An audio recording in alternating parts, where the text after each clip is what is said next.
Hello and welcome to my garden and the dinosaurs who live there.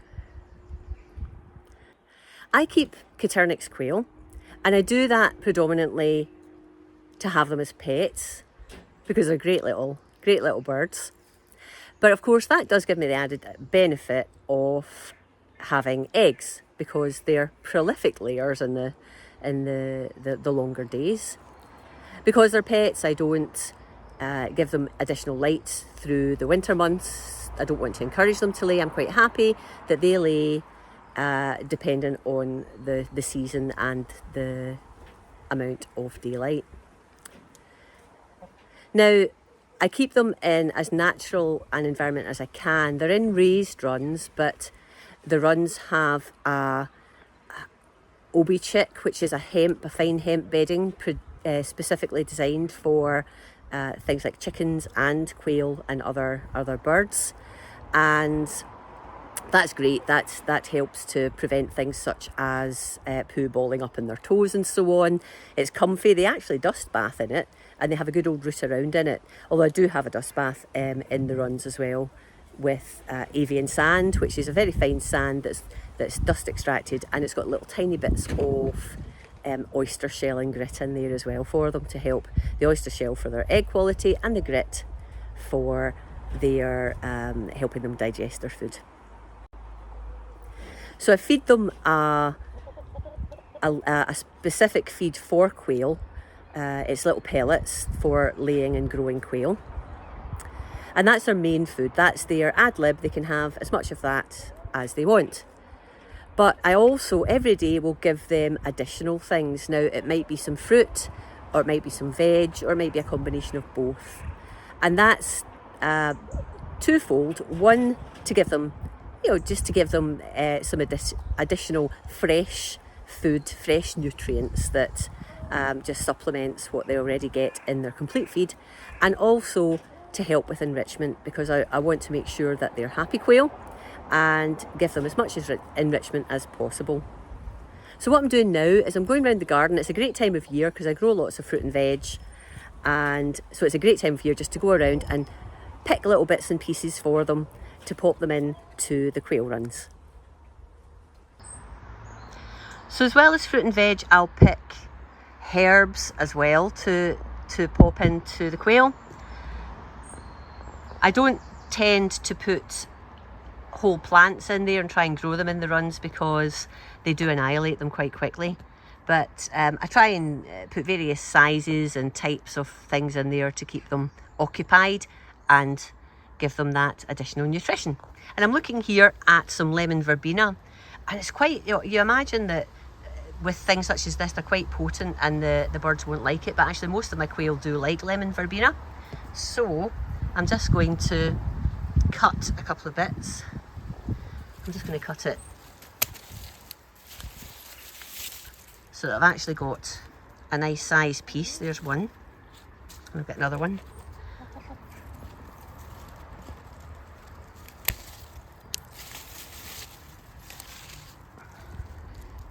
So that's some lemon verbena. I'll just pop this down. I'll pop it down here. And let's go and have a little look and see what else we've got.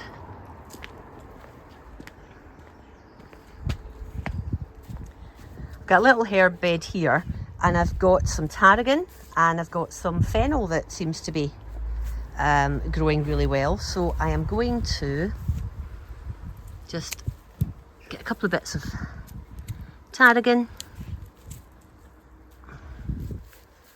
and I'll maybe take that fennel there, which has got some flowers on top as well.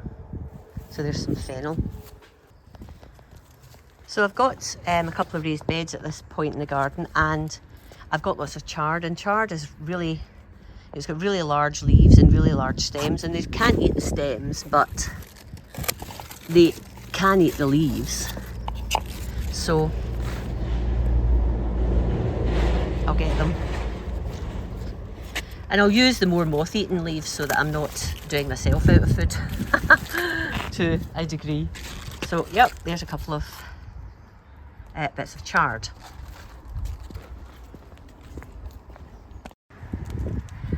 Okay, so I've got the chard and I've got the fennel and tarragon.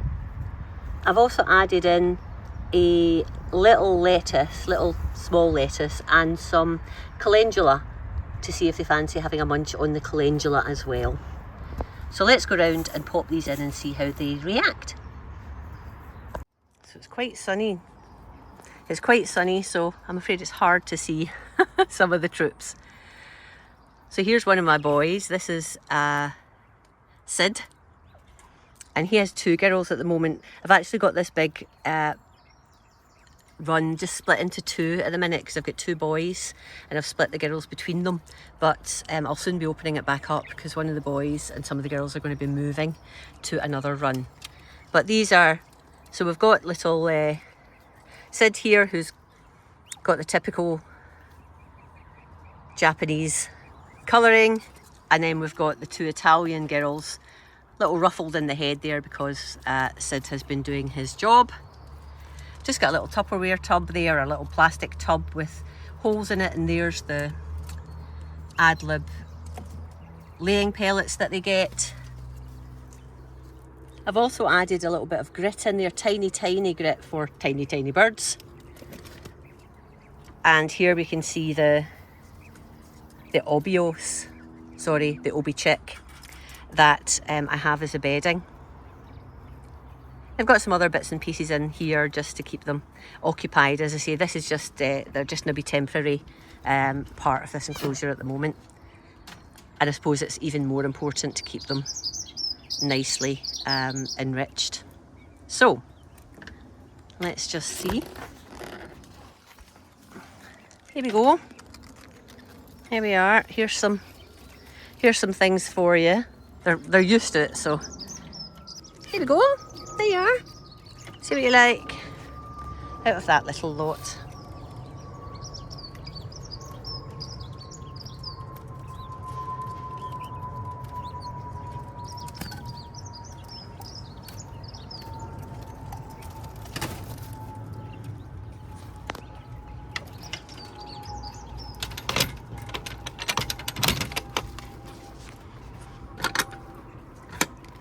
In the other half, hello girls. Again, we've got some more Italian girls, and then we've got Eddie the boy. And they're wanting some of the nice greenery. So they'll soon have all of the run for them because Sid and his girls are going to be moving. Let me just get their greenery and we'll see if they like it.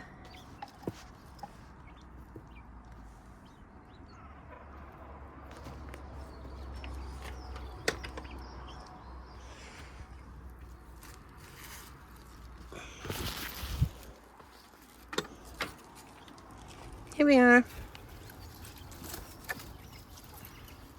I'm quite happy to leave the roots and things on plants that I dig up because they do enjoy having a poke about there, and they'll get the odd bugs in there too.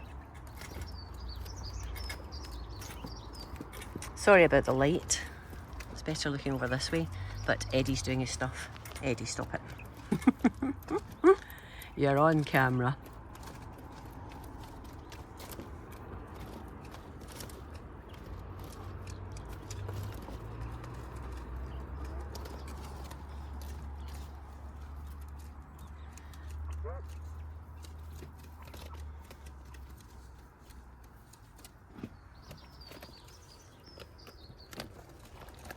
Looks better.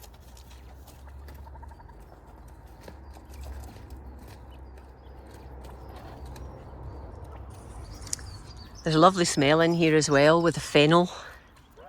As they're picking away at it, it's giving off a lovely smell.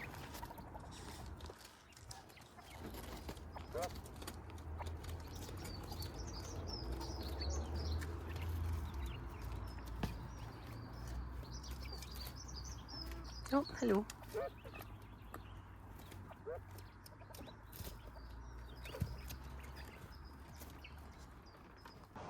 So there you have it. That's a quick introduction to one of my runs. As I say, I've split it in half just to get the boys acquainted with their new girls. But Sid and his 2 ladies are going to a separate run shortly to join some others. And then I'll open up that run for Eddie and his 4 ladies. But they're very happy in there, and I make sure they've got plenty of enrichment and fresh food, clean water. Yeah, they're happy little birds, and they reward me by giving me some beautiful eggs and some great enjoyment just watching them. So I hope you've enjoyed this short video about the quail. I do have a playlist of, it's called Quail Tales, and there's a number, well there's many actual videos about the quail, both where I used to live and I moved a couple of years ago to a newer place, so the different runs, the different environments that they've been kept in. Keep a lookout for my next video, and I'll introduce you to the other run, the other main run, and the other quail. I hope you've enjoyed this video. If you have, please give me a thumbs up. And if you haven't already subscribed to my video, I'd love if you'd consider subscribing to follow me in my quail keeping, chicken keeping, beekeeping, and gardening journeys. For now though, I'll say bye bye.